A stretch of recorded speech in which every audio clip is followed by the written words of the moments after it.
Hello everyone, आज की इस वीडियो में हम बात करेंगे क्लास 11th की हिस्ट्री। इसके मोस्ट इंपॉर्टेंट एमसीक्यू क्वेश्चन यानी कि मल्टीपल चॉइस क्वेश्चन करने वाले हैं।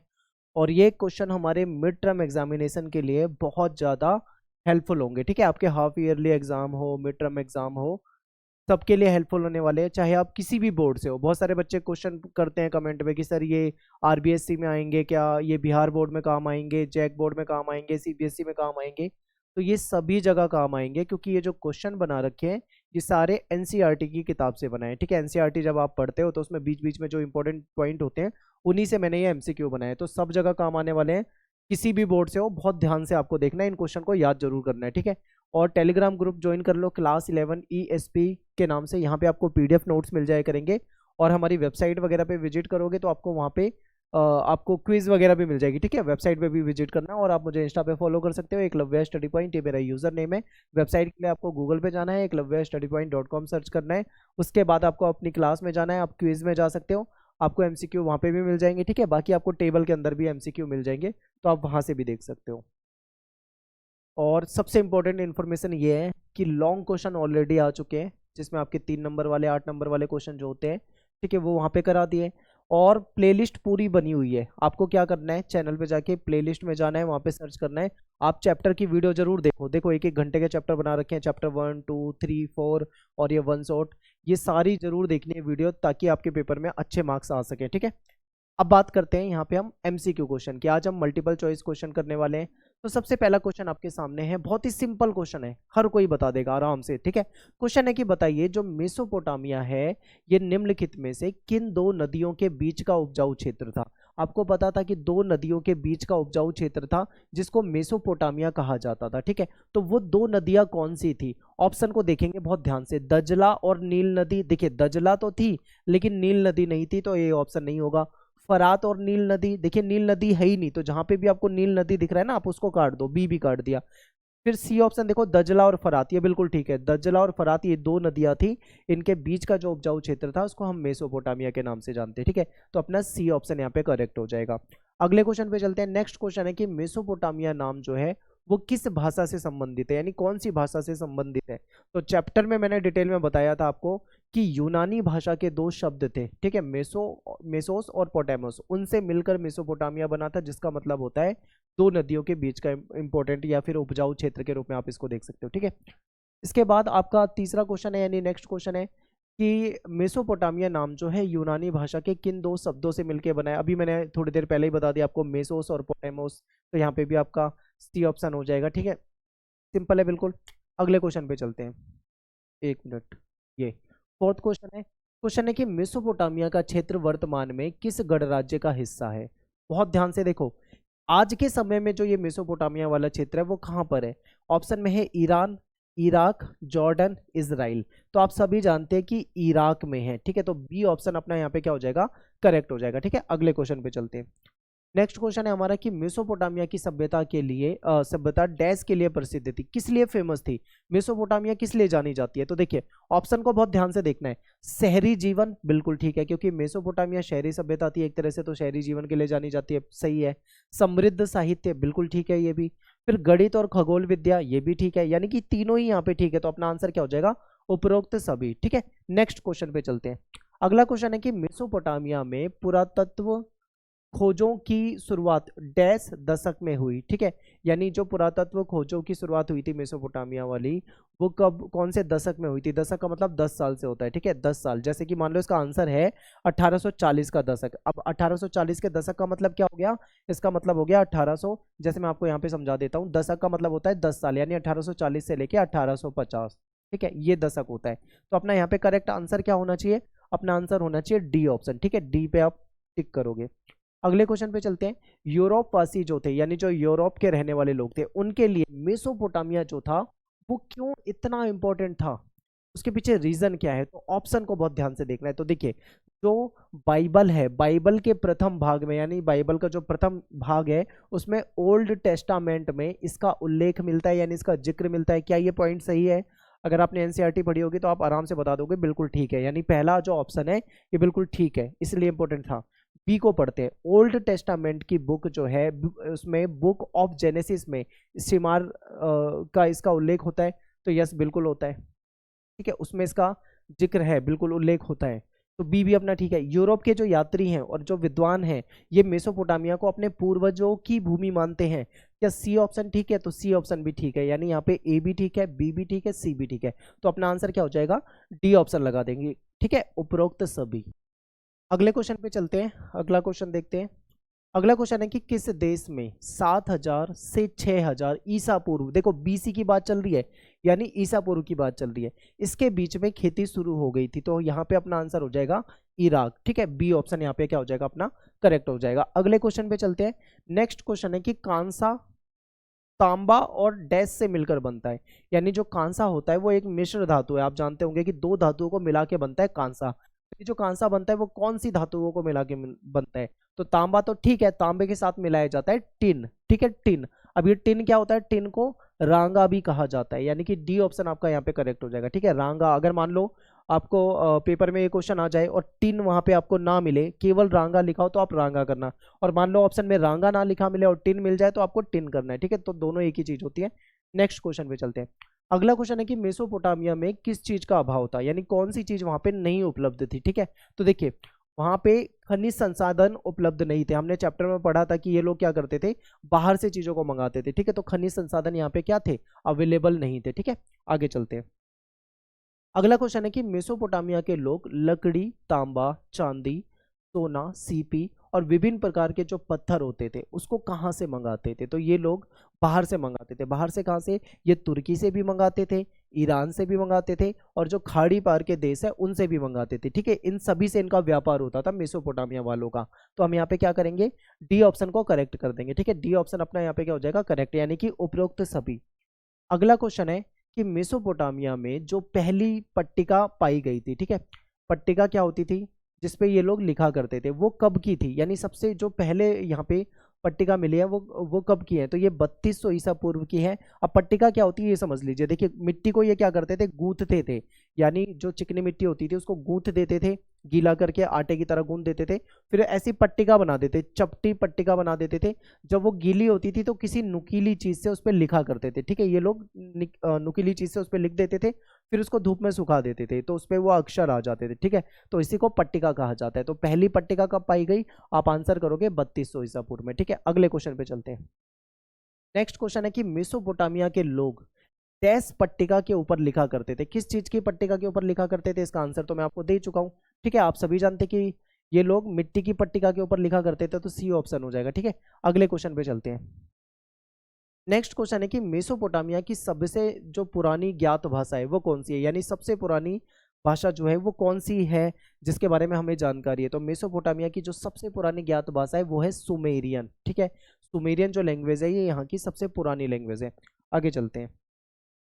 अगला क्वेश्चन है कि मेसोपोटामिया में 2400 ईसा पूर्व के बाद धीरे धीरे कौन सी भाषा थी जो सुमेरियन के स्थान पे आ गई थी? यानी कि हमने पढ़ा कि यहाँ पे जो सबसे पुरानी भाषा थी सुमेरियन थी, अभी हमने पढ़ा, लेकिन बाद में क्या हुआ? 2400 अगर हम ईसा पूर्व के आसपास यहाँ पे देखें तो सुमेरियन लैंग्वेज नहीं रही थी, ठीक है, उसके बदले में कोई और लैंग्वेज आ गई थी। तो वो कोई और लैंग्वेज कौन सी आई थी ये आपसे पूछा हुआ है। तो ऑप्शन को ध्यान से देखो, अक्कदी, अरेमाइक, हिब्रू। तो ना तो वो हिब्रू है ना ही अरेमाइक है, ये अक्कदी हो जाएगा, ठीक है, यानी कि अक्कदी इस समय में अक्कदी लैंग्वेज आ चुकी थी, ठीक है। नेक्स्ट क्वेश्चन पे चलते हैं। अगला क्वेश्चन है कि निम्नलिखित कथन में कौन सा गलत है? बहुत ध्यान से देखो, आपसे ये पूछा जा रहा है कि कौन सा गलत है, यानी कि एक ही पॉइंट ऐसा होगा जो गलत होगा, बाकी सारे सही होंगे, ठीक है। तो हमें क्या करना पड़ेगा? इसको पढ़ के चेक करना पड़ेगा। तो देखिए मेसोपोटामिया के लिपिक को सैकड़ों चिन्ह सीखने पड़ते थे, क्या ये सही है? बिल्कुल सही है, क्योंकि देखो यहाँ पे लेखन कला बहुत इंपॉर्टेंट थी, ठीक है, और यहाँ पे जो लिपिक होते थे उनको सैकड़ों चिन्ह सीखने पड़ते थे तभी वो लिख पाते थे, क्योंकि यहाँ की जो लिपि थी वो चित्राकार टाइप की थी, ठीक है, इस टाइप आप मान सकते हो। उसे गीली जो पट्टी होती है, ठीक है, उस पे सूखने से पहले लिखना होता था, क्या ये सही है? बिल्कुल सही है। आपको पता है गीली पट्टिका पे लिखा जाता था और सूखने से पहले ही लिखा जाएगा, क्योंकि सूखने के बाद उस पर नहीं लिखा जाएगा, तो ये भी ठीक है। लेखन कार्य के लिए बड़ी कुशलता की आवश्यकता थी, यानी कि स्किल होनी चाहिए लिखने के लिए, ऐसे ही नहीं कि कोई भी आएगा और लिख देगा। क्या ये सही है? तो सी पॉइंट भी सही है, ठीक है, यानी ए सही है, बी सही है, सी सही है, तो बिना सोचे हम कह सकते हैं कि डी पॉइंट गलत ही होगा। तो आखिर देखते हैं, चलो डी पॉइंट है क्या। लेखन कार्य को महत्वपूर्ण नहीं माना जाता था? क्या ऐसा था? बिल्कुल भी नहीं। लेखन कार्य उस समय में बहुत ज्यादा महत्वपूर्ण माना जाता था। ठीक है, तो डी पॉइंट यहाँ पे गलत है और हमको गलत पहचानना था। अगले क्वेश्चन पे चलते हैं। उर शब्द, उर जो शब्द है, ये जो वर्ड है, ये किस देवता के लिए उपयोग किया जाता था? तो ये मेसोपोटामिया सभ्यता में ये देवता के लिए यूज किया जाता था। कौन से देवता के लिए? तो ये चंद्रदेव के लिए यूज किया जाता था। ठीक है, नेक्स्ट क्वेश्चन पे चलते हैं। उरुक क्या था? बहुत ध्यान से देखिए, उरुक क्या था? क्या ये कोई पक्षी है, या वहां की भाषा है, या वहां का शहर है, या वहां का भवन है? तो ये क्या था? शहर था, यानी मेसोपोटामिया का एक शहर था, जिसके बारे में मैंने चैप्टर में आपको मैप के अंदर भी आपको उरुक नगर जो था उसके बारे में बताया था। ये बहुत इंपॉर्टेंट नगर है, अगर आपने चैप्टर नहीं देखा है तो आप चैप्टर की वीडियो देखो। ठीक है, अगले क्वेश्चन पे चलते हैं। प्रेम और युद्ध की देवी जो थी वो किसे माना जाता है, यानी किसको प्रेम और युद्ध की देवी माना जाता है? तो जो इन्नाना है, मेसोपोटामिया में जो इन्नाना देवी थी, इनको प्रेम और युद्ध की देवी माना जाता है। ठीक है, तो ये हमारा बी ऑप्शन यहाँ पे करेक्ट हो जाएगा। अगले क्वेश्चन पे चलते हैं। अगला क्वेश्चन है कि 2000 ईसा पूर्व के बाद जो मारी नगर था, ठीक है, मारी नगर जो था, ये डैश के रूप में खूब फला फूला। किस चीज के रूप में फला फूला? ऑप्शन में है शाही राजधानी, शाही भवन, शाही किला, इनमें से कोई नहीं।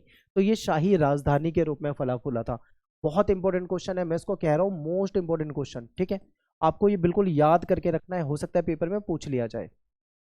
और एक चीज और हो सकता है कि क्वेश्चन तो आपको पेपर में दिख जाए पर ऑप्शन की लैंग्वेज चेंज हो जाए। ठीक है, क्योंकि लैंग्वेज चेंज किया जा सकता है बिल्कुल, तो आपको बहुत ध्यान से एक एक क्वेश्चन को समझते हुए चलना है। ठीक है, अगले क्वेश्चन पे चलते हैं।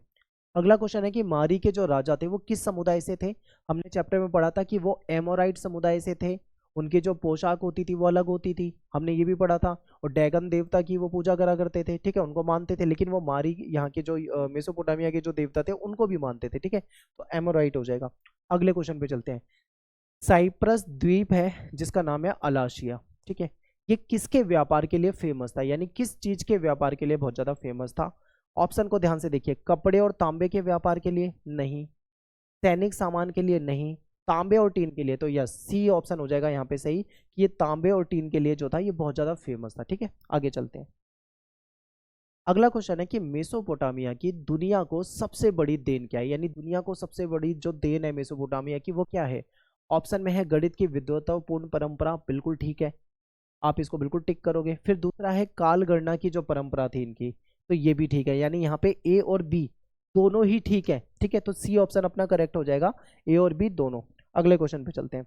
अगला क्वेश्चन है कि बेबीलोनिया को 625 ईसा पूर्व में असीरियाई आधिपत्य से मुक्त किसने कराया, यानी कि जो बेबीलोनिया जो क्षेत्र था उसको 625 ईसा पूर्व में, ठीक है, असीरिया के कब्जे से किसने मुक्त यानी किसने आजाद कराया था? ऑप्शन में देखो, नेबो, पोलासर, सिकंदर, नाइबो नाइबोनिडस, या इनमें से कोई नहीं। तो ये ऑप्शन ए आपका यहाँ पे सही हो जाएगा, नेबो पोलासर। ठीक है, अगले क्वेश्चन पे चलते हैं।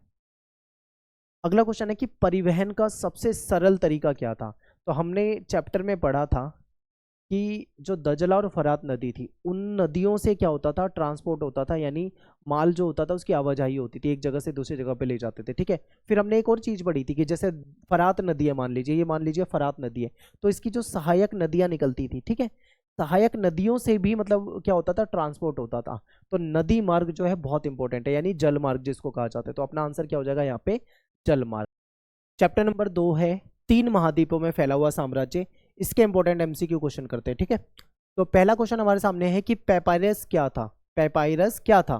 क्या ये कोई पत्थर था, पौधा था, नदी, या कोई ग्रंथ? तो पेपायरस एक पौधा होता था, जिसका यूज क्या होता था? इस पौधे का लेखन कार्य में इसका इस्तेमाल किया जाता था। ठीक है, बहुत इंपॉर्टेंट है। अगले क्वेश्चन पे चलते हैं। नेक्स्ट क्वेश्चन है कि रोमन साम्राज्य के अंतर्गत डैश क्षेत्र आता था, यानी कौन कौन सा क्षेत्र आता था? तो मैंने चैप्टर का नाम ही आपको बताया, 3 महाद्वीपों में फैला हुआ साम्राज्य, यानी रोमन साम्राज्य जो था वो 3 महाद्वीपों में फैला हुआ था। कहाँ कहाँ पे?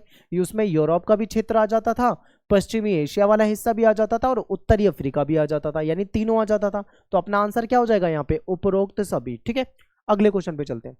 नेक्स्ट क्वेश्चन है कि पांडुलिपि से क्या अभिप्राय है? इसको मैन्युस्क्रिप्ट कहा जाता है अंग्रेजी में, हिंदी में इसको पांडुलिपि कहा जाता है। तो ये पांडुलिपि क्या होता है? देखिए, जिस समय में छपाई तकनीक नहीं थी, किताबें वगैरह पब्लिश नहीं होती थी, छापी नहीं जाती थी, तब किताबें कैसे बनती थी? तो वो हाथ से लिखी जाती थी, यानी कि इसको हाथ से लिखी पुस्तक या फिर हस्तलिखित पुस्तक भी कहा जाता है। ठीक है, तो पांडुलिपि इंपॉर्टेंट है, पेपर में पूछा जा सकता है।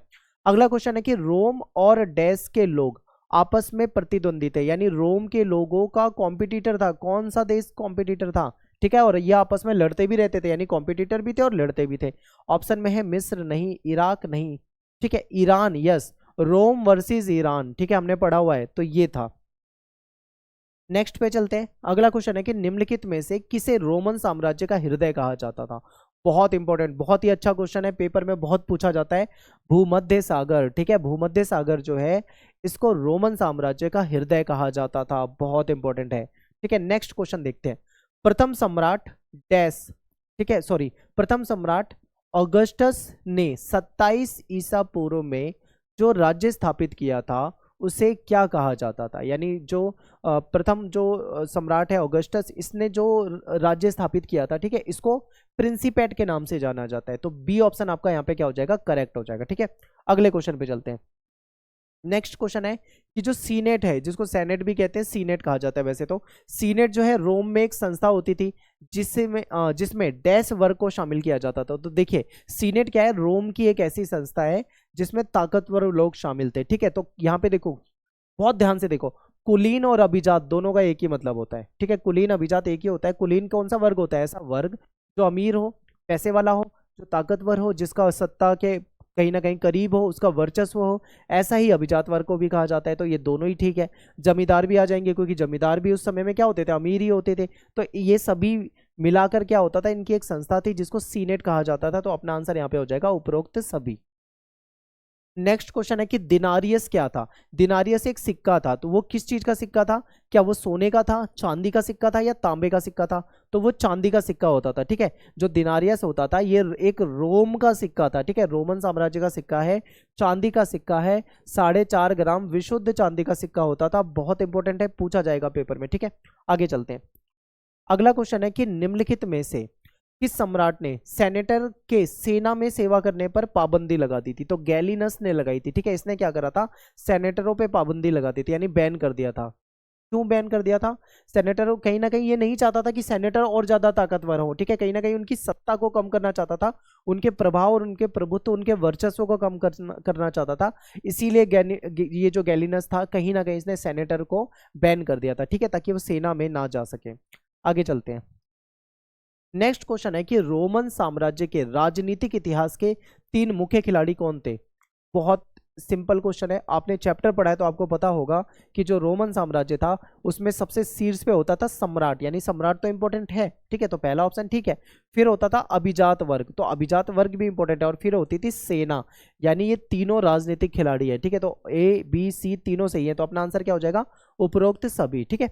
अगले क्वेश्चन पे चलते हैं।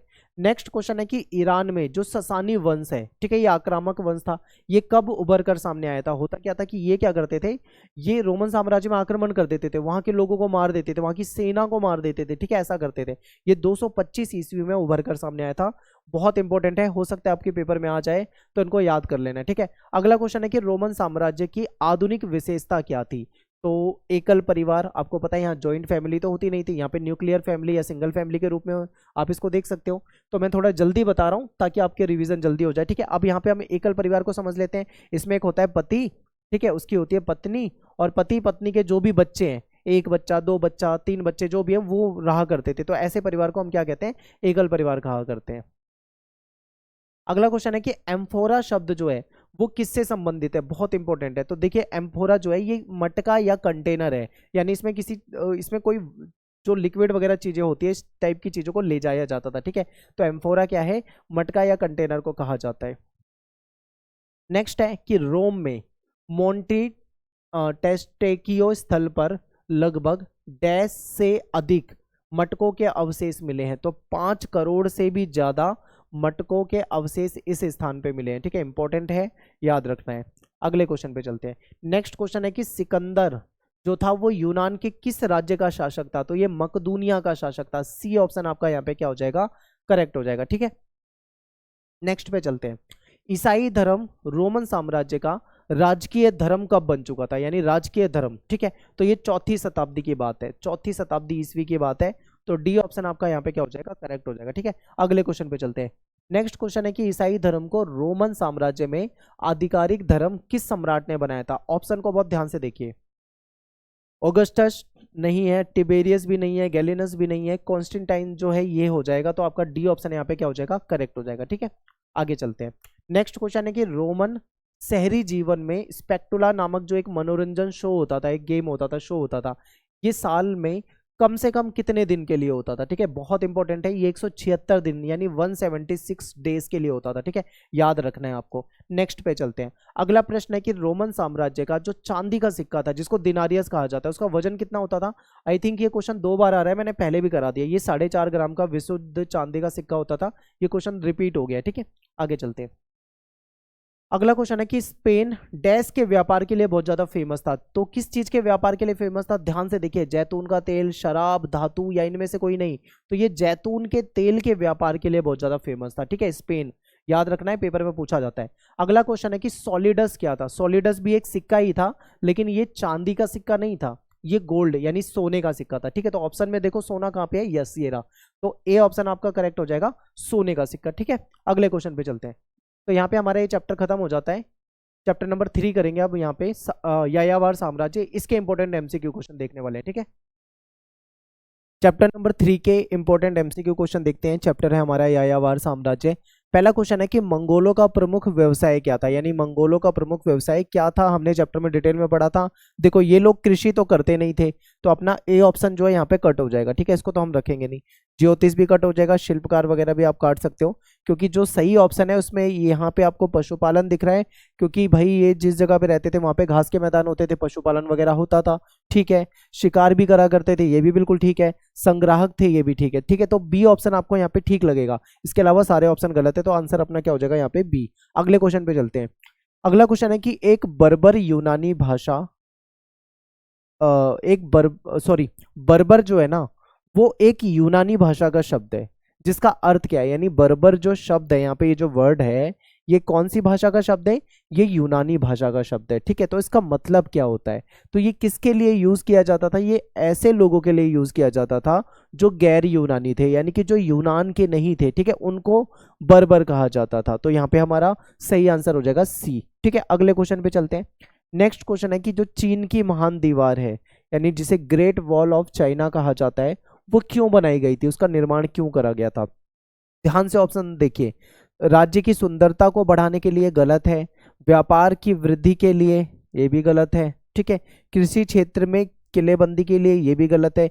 ये इसलिए बनाई गई थी क्योंकि जो यायावर कबीले के लोग थे ना, ये चाइना पे क्या करते थे, बार बार आक्रमण करते थे। अब जब ये आक्रमण करते थे तो उनको भाई लूट लिया करते थे, उनको नुकसान पहुंचता था, तो उन्होंने अपनी सुरक्षा के लिए बनाया था। तो ये जो था ना, ये सुरक्षा के लिए बनाई गई दीवार है। तो डी ऑप्शन आपका क्या हो जाएगा यहाँ पे, करेक्ट हो जाएगा। ठीक है, अगले क्वेश्चन पे चलते हैं। नेक्स्ट क्वेश्चन है कि मंगोलिया में चंगेज खान को किस रूप में मान्यता मिली है। ठीक है, उसको क्या माना जाता है, क्या उसको एक दार्शनिक यानी कि एक फिलोसोफर माना जाता है, तो ये गलत है। उसको बर्बर शासक भी नहीं माना जाता वहां पे।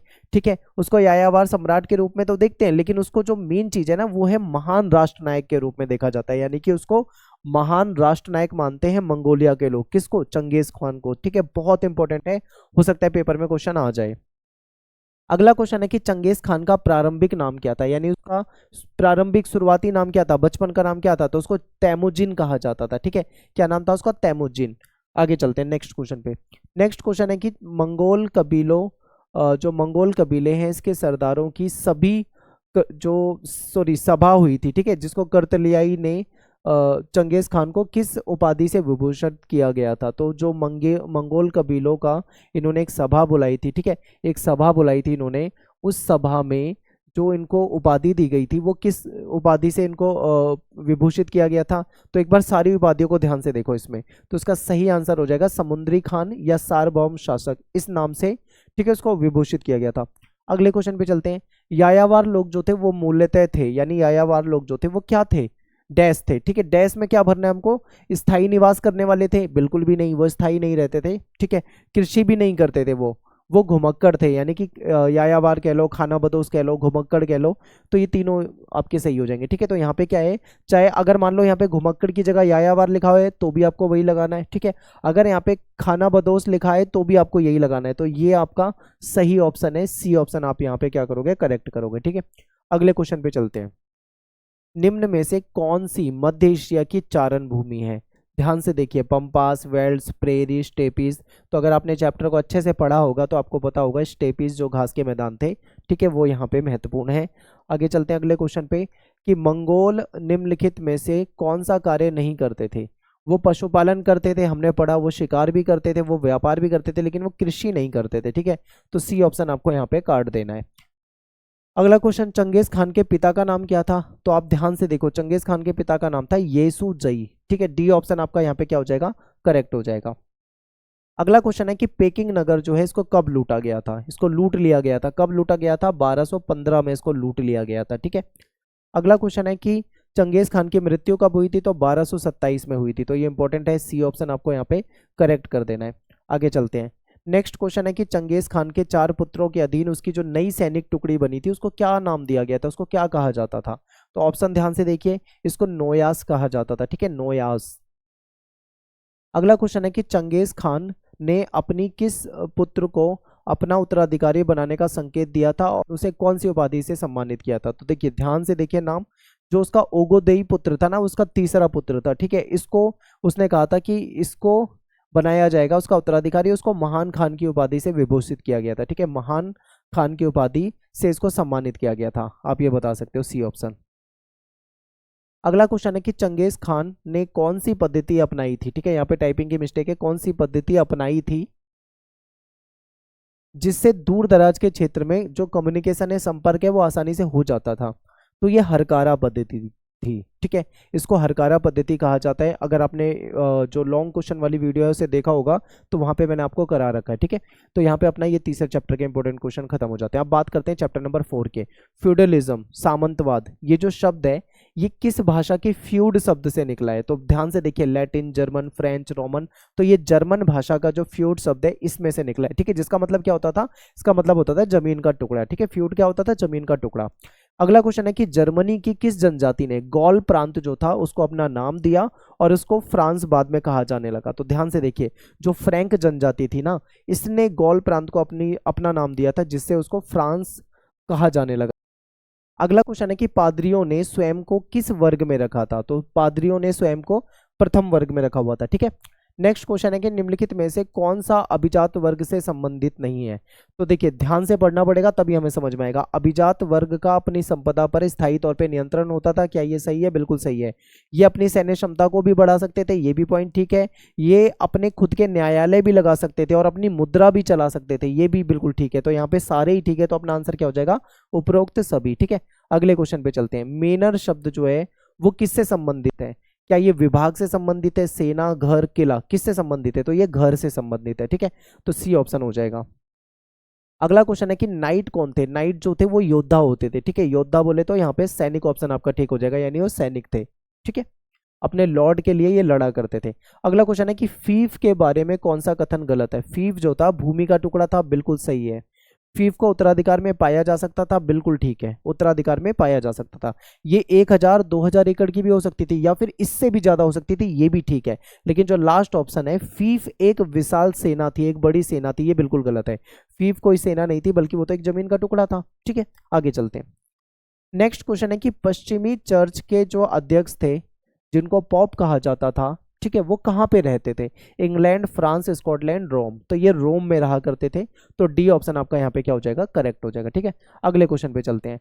चर्च को एक वर्ष के अंतराल में, ठीक है, 1 साल के अंतराल में कृषक यानी जो किसान होते हैं उससे उसकी उपज का 10वां भाग लेने का अधिकार होता था, ठीक है, एज ए टैक्स, टैक्स के रूप में, जिसे डैश कहा जाता था। क्या कहा जाता था, इसको मेनर भी नहीं कहा जाता, इसको जागीर भी नहीं कहा जाता, इसको टीथ कहा जाता था, ठीक है। तो सी ऑप्शन आपका यहाँ पे क्या हो जाएगा, करेक्ट हो जाएगा, ठीक है। अगले क्वेश्चन पे चलते हैं। नेक्स्ट क्वेश्चन है कि जो ओबेस हिलगार्ड है, ठीक है, हिल्डेगार्ड है, ये कौन थे। क्या ये एक चिकित्सक यानी एक डॉक्टर थे, या एक म्यूजिशियन थे, या एक टीचर थे, या पादरी थे, क्या थे ये। तो ये संगीतज्ञ थे, यानी कि म्यूजिशियन थे, ठीक है। बी ऑप्शन आपका यहाँ पे क्या हो जाएगा, करेक्ट हो जाएगा।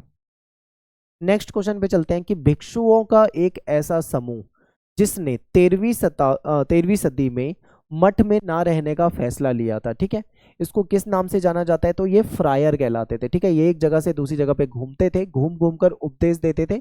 इन्होंने ये डिसाइड करा था कि हम मठ में या जो भी मठ होता है इनका उसमें नहीं रहा करेंगे, ठीक है। ये एक जगह से दूसरी जगह पे घूमेंगे, तो ये था। अगले क्वेश्चन पे चलते हैं। बेनेडिक्ट क्या था, बेनेडिक्टिन क्या था, बेनेडिक्टिन क्या था? तो देखिए बेनेडिक्टिन क्या थी, एक बुक होती थी, एक पुस्तक होती थी, जो एक हस्तलिखित पुस्तक होती थी, ठीक है। यानी ये मठों में जो भिक्षु रहते हैं उनके लिए हस्तलिखित पुस्तक होती थी, जिसको बेनेडिक्टिन कहा जाता है, ठीक है। नेक्स्ट क्वेश्चन पे चलते हैं। अगला क्वेश्चन है कि मोनेस्ट्री शब्द जो है वो किस भाषा के मोनोस से बना है, ठीक है, और जिसका अर्थ है कि ये व्यक्ति अकेला रहता है। तो ये ग्रीक भाषा, ए ऑप्शन आपका यहाँ पे सही हो जाएगा, ठीक है, इसके लिए यूज किया जाता था। अगला क्वेश्चन देखिए, सामंतवाद का विकास इंग्लैंड में कब हुआ था? ध्यान से देखिए, 8वीं में नहीं है, 10वीं में नहीं है, 11वीं यहाँ पे सही आंसर है, यानी कि सी ऑप्शन हो जाएगा। अगले क्वेश्चन पे चलते हैं। इंग्लैंड में कृषक विद्रोह जो था ये कब हुआ था, ठीक है, तो ये 1381 में हुआ था। कब हुआ था? सी ऑप्शन यहाँ पे करेक्ट हो जाएगा, 1381 में हुआ था। नेक्स्ट क्वेश्चन देखते हैं। अगला क्वेश्चन है कि सेंट बेनेडिक्ट जो मठ है ये इटली में स्थापित हुआ था। कब हुआ था? ये 529 एडी में हुआ था, ठीक है, तो यहाँ पे सी ऑप्शन आपका करेक्ट हो जाएगा, 529 एडी। अगला क्वेश्चन है कि जो क्लूनी मठ है जो कि बरगंडी में स्थापित हुआ था, ये कब हुआ था? ये 910 एडी में हुआ था, ठीक है, तो डी ऑप्शन आपका यहाँ पे करेक्ट हो जाएगा। अगले क्वेश्चन पे चलते हैं। अगला क्वेश्चन है कि एक ऐसा टैक्स जो राजा केवल किसानों पर कभी कभार लगाता था, तो उसको क्या कहा जाता है? ऑप्शन में है टैली, टीथ, मेनर, या इनमें से कोई नहीं, ठीक है, तो इसको टैली कहा जाता था, ठीक है, ए ऑप्शन आपका यहाँ पे सही हो जाएगा। अगले पे चलते हैं। ये खत्म हो गया हमारा यहाँ पे, ठीक है, तो यहाँ पे हमारे चैप्टर नंबर 4 तक के सारे इंपॉर्टेंट एमसीक्यू क्वेश्चन मैंने आपको करा दिए हैं। इन क्वेश्चन को आपको अच्छे तरीके से याद करके जाना है। किसी भी क्वेश्चन में कोई डाउट हो, ठीक है, तो आप उसको आराम से वीडियो को 2 बार देख लो, अच्छे से देखकर एनसीईआरटी में से देख सकते हो, और अच्छे से पेपर करके आना है आपको। लॉन्ग क्वेश्चन की वीडियो ऑलरेडी अपलोडेड है, उसको देखना है। चैप्टर की वीडियो, सभी चैप्टर की वीडियो आपको अवेलेबल करा रखी है, प्लेलिस्ट में जाके उसको देख सकते हो, ठीक है। तो मिलते हैं आपसे नेक्स्ट वीडियो में। Thanks for watching. जय हिंद, जय भारत।